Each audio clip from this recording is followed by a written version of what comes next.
மாமன்ற கூட்டத்தில் வந்து இன்னைக்கு இப்போ பங்கெடுத்துட்டு இருந்திருக்கீங்க.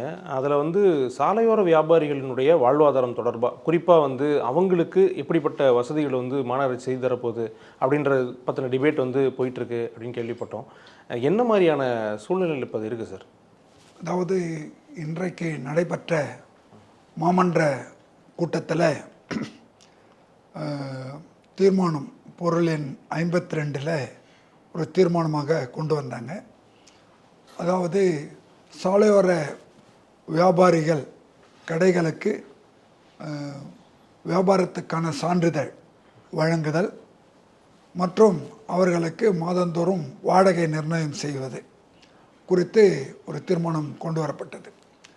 2015 தமிழ்நாடு சாலையோர வியாபாரிகள் ஒழுங்குபடுத்துதல் மற்றும் பாதுகாப்பு சட்டம் அந்த அடிப்படையில் அதை காட்டி கொடுத்தாங்க.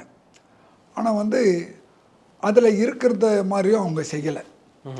அந்த சட்டத்தின் அடிப்படையில் என்ன சொல்லுதுன்னா, 10 சதுர அடிக்கு உள்ள நிலையாக ஒரு நாள் முழுக்க வியாபாரம் பண்ணக்கூடிய வியாபாரிகளுக்கு